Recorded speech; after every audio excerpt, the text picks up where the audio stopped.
I'm Erkin here from MedPorium, and today we will start part 5 of the skeletal system. We will start off with mineral deposition and mineral resorption, and then wrap it all up with calcium homeostasis, and also look at the hormones that regulate calcium homeostasis as well. Mineral deposition. Now, we've talked about mineral deposition and mineral resorption before in our previous lecture of bone remodeling. Now, if we recall, this is a crystallization process where calcium and phosphate ions are taken from blood plasma and they're deposited into bone tissue. Now, this is carried out by our osteoblasts, and they deposit collagen fibers in a pattern that resembles a helix. Mineral resorption. Now, this is a process of dissolving bone, and in our previous lecture, we learned that once those osteoclasts dissolve that bone, they release these dissolved minerals into the blood for use elsewhere, and we know that it is carried out by our osteoclasts. Calcium homeostasis. What is calcium homeostasis? Well, it's basically like a mechanism that provides and helps the body maintain adequate levels of calcium inside of the human body. Now, the average dietary daily requirement, the daily dietary requirement is about between 1,100 milligrams a day. Now, why do we need calcium homeostasis? Why do we need this mechanism that helps balance calcium levels in our body? And well, calcium plays a key role in major physiological processes, like our cardiomyocytes need to be activated and with calcium, and our neurons need to be activated with calcium, and bone health needs calcium, and muscle contraction needs calcium. So a lot of things need calcium, and we need these calcium levels controlled. However, some conditions can occur whenever there's not an adequate control of these levels, and the two most common conditions that can occur is hypocalcemia, and then the opposite of that, hypercalcemia.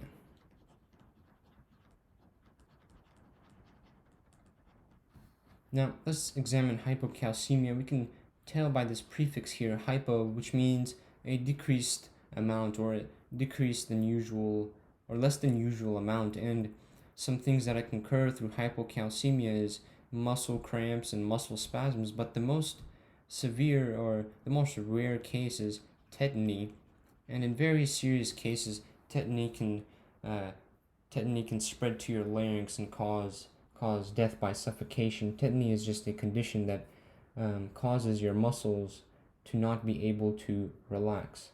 So you can tell by if it goes up to your throat, and you can die by suffocation. And hypercalcemia is not as common as hypocalcemia, but hypercalcemia in very serious cases, cardiac arrest can occur. And over here in hypocalcemia, let's go back here. Some things that can trigger hypocalcemia is, well, a vitamin D deficiency, or like problems with the parathyroid gland, and especially women who are pregnant and lactating are at risk for hypocalcemia because of the fetal demand, fetal ossification, and the baby growing inside of their uterus. So let's take a look at the processes that occur through calcium intake and excretion here in this diagram. This good picture. Shout out to Kenneth Saladin in the Anatomy and Physiology textbook down in the description below. But anyway, the calcium and intake excretion, this chart that goes by, like how I said, about 1,000 milligrams daily dietary requirement. It will go into let's say you eat some cereal, and you eat some spinach, you drink some milk, get that calcium in your body, and about 350 milligrams of that will be lost through your fecal loss, through your poop, and the rest of that will be absorbed by your digestive tract, and it will go inside the blood, And like how we discussed with mineral deposition, the osteoblasts will take this and it will form this collagen fiber with hydroxyapatite and collagen fibers that will be formed in mineral deposition. And then after that process has occurred with bone remodeling, as we talked about, mineral resorption will be carried out by our osteoclasts here, and it will be absorbed back into the blood. And the excess will be filtrated by the kidneys, and through that you will lose about 650 milligrams through your urine, and there will be some leftover, and that leftover will be just reabsorbed by the kidneys, and it will go back into the blood for use elsewhere. Now you may be wondering, what are these words here in red? And these are the hormones that regulate calcium levels inside of the body, and we'll take a look at that here in a minute. Let's discuss our first hormone that helps regulate calcium levels in our body. And that first hormone is called the parathyroid hormone, and we can abbreviate that here in PTH. Now, the parathyroid hormone is found and is excreted through your thyroid glands here found in your throat. Now, the parathyroid hormone, or the parathyroid cell here, has receptors on its cell that sense. It has these receptors that sense whenever there is a decreased amount of calcium in our body. So whenever there's hypocalcemia, that's whenever the parathyroid hormone will become triggered. And once it knows that the body is in need of calcium, okay, the parathyroid hormone will be secreted through exocytosis, and it will be spread throughout the body, and it will target the skeletal system and the urinary system. And so let's see how it does that. So if we go over to the skeletal system, and we've talked about this before, so we know our osteoclasts dissolve bone and release calcium into our bloodstream.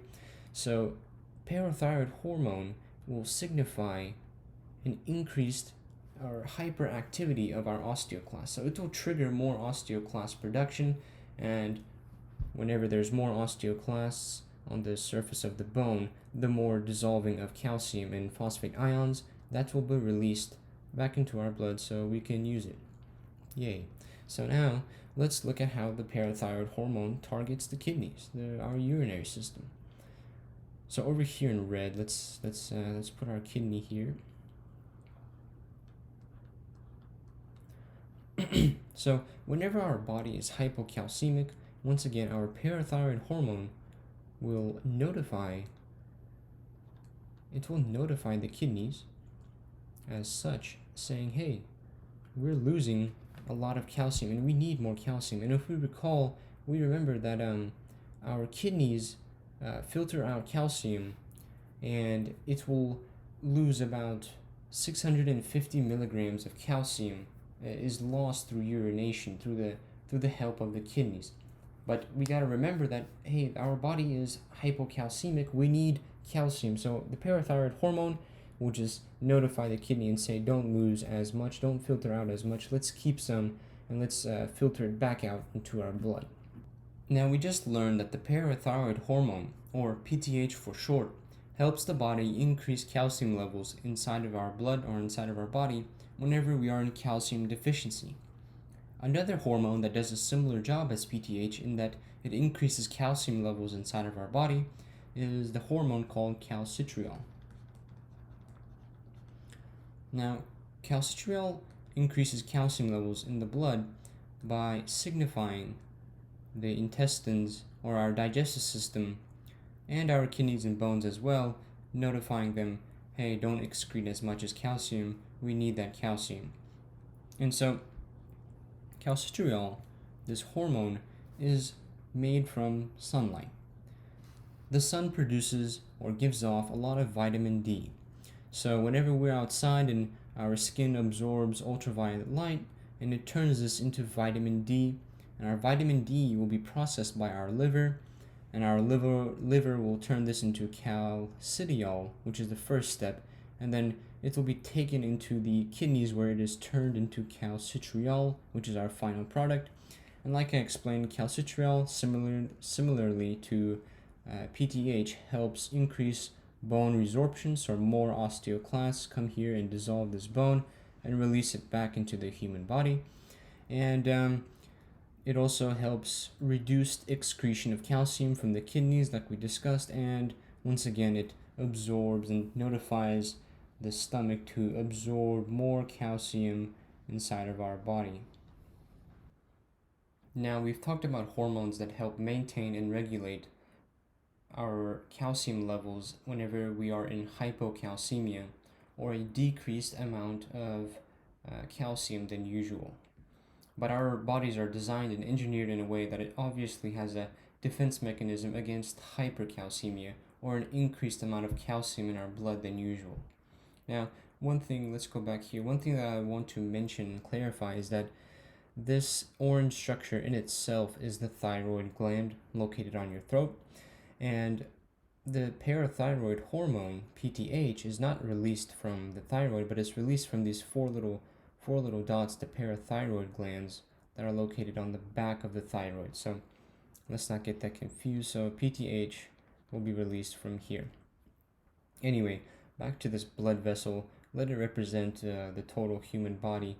And whenever there's an increased amount of calcium, whenever we are in hypercalcemia, the thyroid itself will stimulate, or not the thyroid will stimulate, but the cells inside of the thyroid gland will become stimulated, and it will release a hormone called calcitonin. Let's put that here in blue, calcitonin. Now, these blue cells here are called parafollicular cells, but in simple terms, we all refer to it as C cells because they release calcium, or not calcium, they release calcitonin.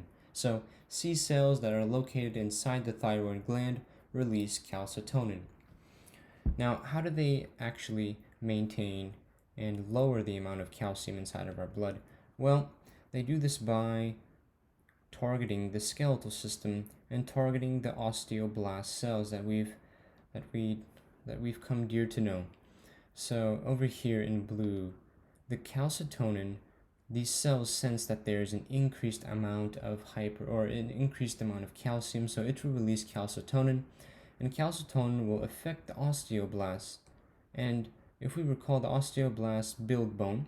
The osteoblasts take calcium from the blood, and they deposit it onto the bone in bone remodeling. So this is how calcitonin affects the osteoblasts. So to recap, whenever we are in hypercalcemia, the parathyroid cells, called C cells, will release calcitonin, and this calcitonin will increase hyperactivity of the osteoblasts, and the osteoblasts will take away excess amounts of calcium and store it into the bone, into the skeletal system. And that, ladies and gentlemen, concludes the end of part 5 of the skeletal system.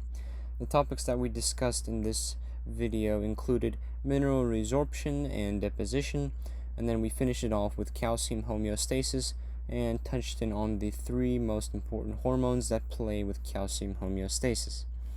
Thank you for choosing MedPorium for your medical education.